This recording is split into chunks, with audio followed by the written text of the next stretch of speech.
Naglabas ng Davao Regional Trial Court Branch 15 ng utos para linawin ang inisyu nilang temporary protection order kaugnay sa paghahay ng arrest warrant laban kay Pastor Apollo Quiboloy.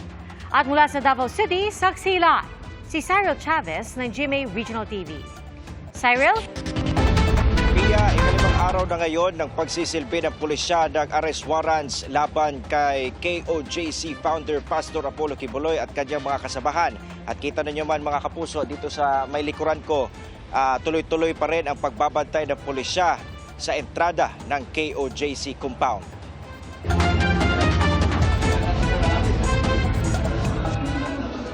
Pagpasok sa gate ng compound ng Kingdom of Jesus Christ sa Davao, may mga makikita ng tolda kung saan naroon ang ilang miyembro ng KOJC.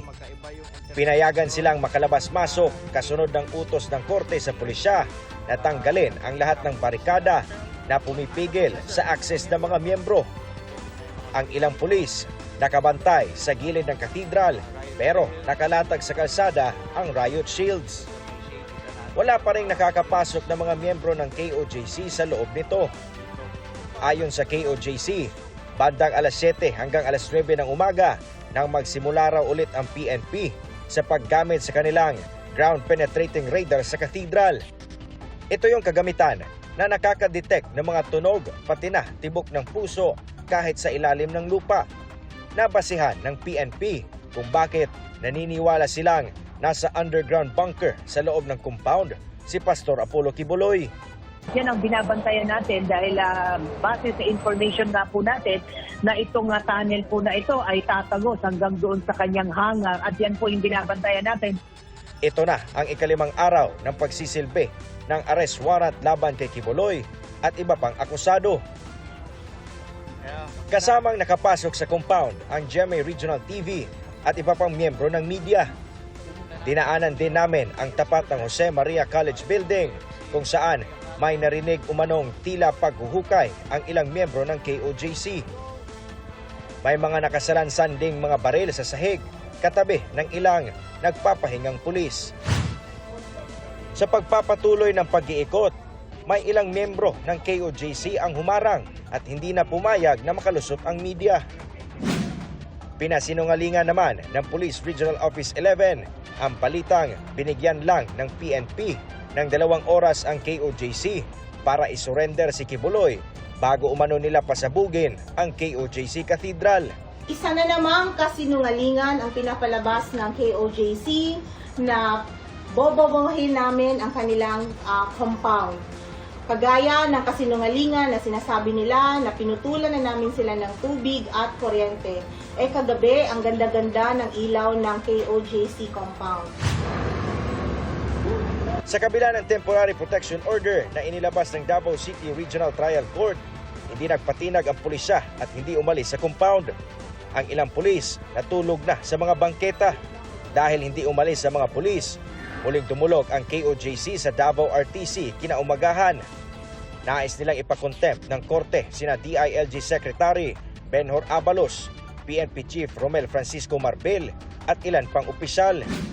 Ang essence lang doon is pinapakontempt ko po sila. Siguro hindi kaagad yun mag-grant kasi nga pero at least may grounds na kami and if we will be able to present evidences later on, baka mag-grant. Ayon kay DILG Secretary Benhur Abalos, tuloy lang ang paghahanap ng mga otoridad kay Quiboloy. Malinaw naman daw kasi ang sakop ng Temporary Protection Order o TPO na inilabas ng Davao City Regional Trial Court nitong Martes. Dito TRO, nare-restrain kami. Wala sa order niya na titigil kami sa operation sa paghuli kay Quiboloy. Meaning, tuloy-tuloy pa rin ang paghuli ng PNP at paghanap kay Pastor Quiboloy. That is important. Kino-question din ni DILG Secretary Abalos ang inilabas na TPO ng Davao City RTC. Ang kaso raw kasi ni Quiboloy na child abuse ay nailipat na sa Quezon City kaya wala na sa Davao City. Tinukoy ni Abalos ang kautusan ng Supreme Court na may petsang May 28, 2024. Nahaharap din si Quiboloy sa hiwalay na kasong human trafficking sa Pasig RTC. Nagpulong na daw kaninang umaga ang kanilang legal team kasama ang Solicitor General para makapaghain sila ng motion for clarification kung valid ang inisyong Temporary Protection Order ng Davao RTC at kung ano ang sakop ng TPO.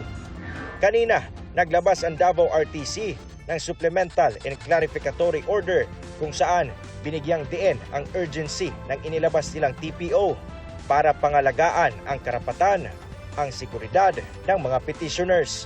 Nilinaw nila na hindi nito kinansila o pinawalang bisa ang prosesong may kaugnayan sa warrant of arrest laban kay Kibuloy. Magkaiba raw ang layunin nito at hindi magkasalungat sa isa't isa. Pia, dahil sa inilabas na Supplemental and Clarificatory Order ng Davao RTC ngayong araw, hinihintay pa natin ang komento ng PNP o mga susunod na hakbang na gagawin nila alinsunod dito.